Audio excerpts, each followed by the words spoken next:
Welcome everybody. Today is Thursday, April 2nd, 2020. Let's take a look at our agenda for class today.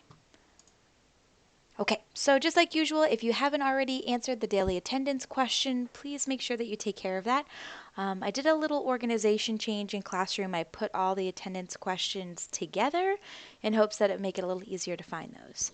And then watch the video, which you're doing already. And then you have two activities for today. You have a continuation of the El Nino and La Nina that we were working on yesterday, and then you have a second activity to participate to help you review for the test, and that is going to be a Nearpod. And then, of course, your homework is to review for the test on Monday. Okay, so let's talk a little bit about what you're going to do.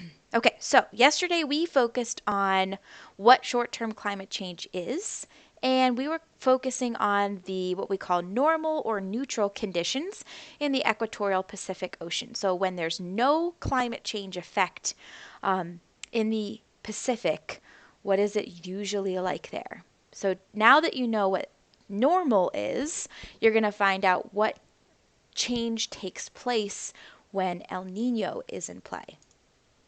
So to do this, you are going to go back to your Google Doc from yesterday, the chart. You can either go back to the post from yesterday and open it there, or you can just go into your Google Drive and find it in the Google Classroom folder and open it that way. Either way will work just fine. Then you're going to be using the article that's posted in this assignment, and you're going to read through it to help you fill out just the El Nino column. Notice it is in bright yellow because I want you to remember you're only filling out just one column today. Unless you feel like working ahead, you are only doing one column. Okay?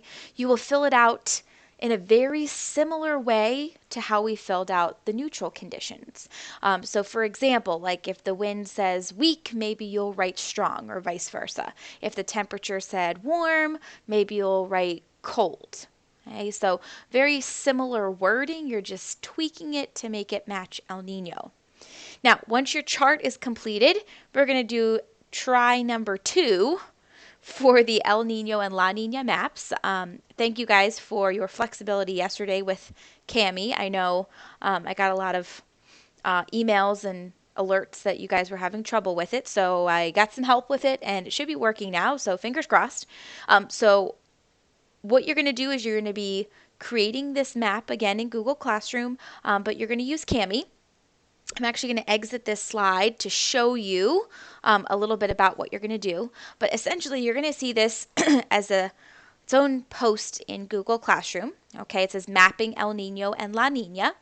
Okay, and you'll click on the post, you'll open the document, it's a PDF.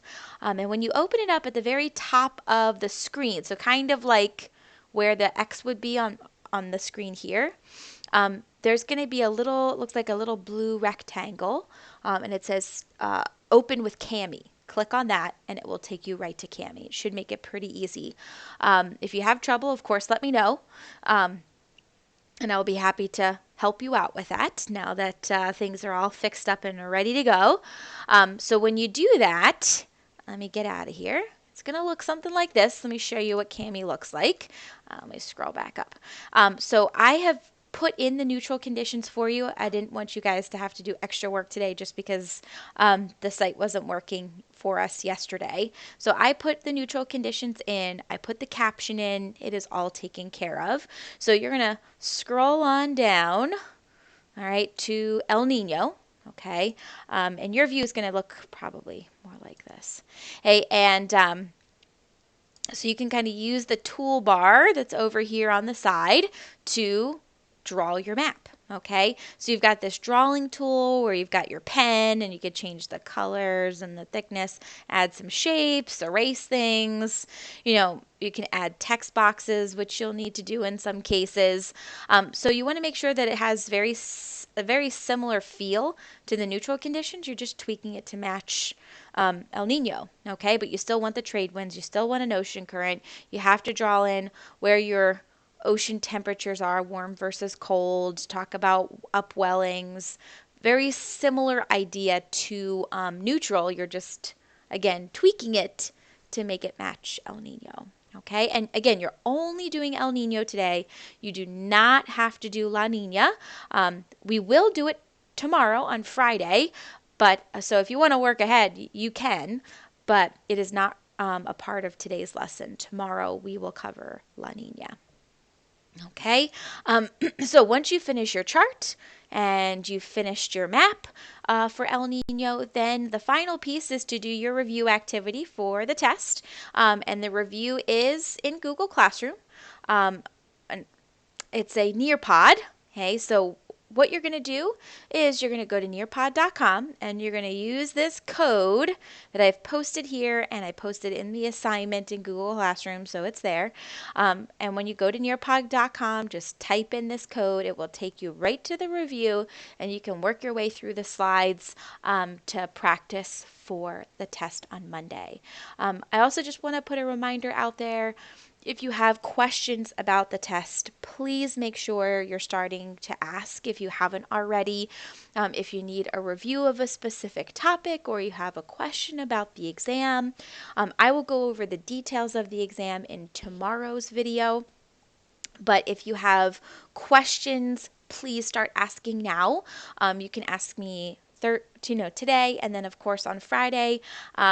I will try to check my email over the weekend periodically, but I will not be checking it quite as often as I do during the week. So it's best to get your questions answered today or tomorrow. So just make sure you're thinking about that as you're working throughout the day today. Okay, so little recap. You're going to do the El Nino conditions for the chart.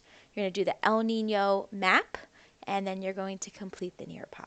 Okay, and when you're all done with that, then you can wrap it up for the day. All right, guys. Well, I will look forward to seeing you all on Friday. Good luck, and see you tomorrow.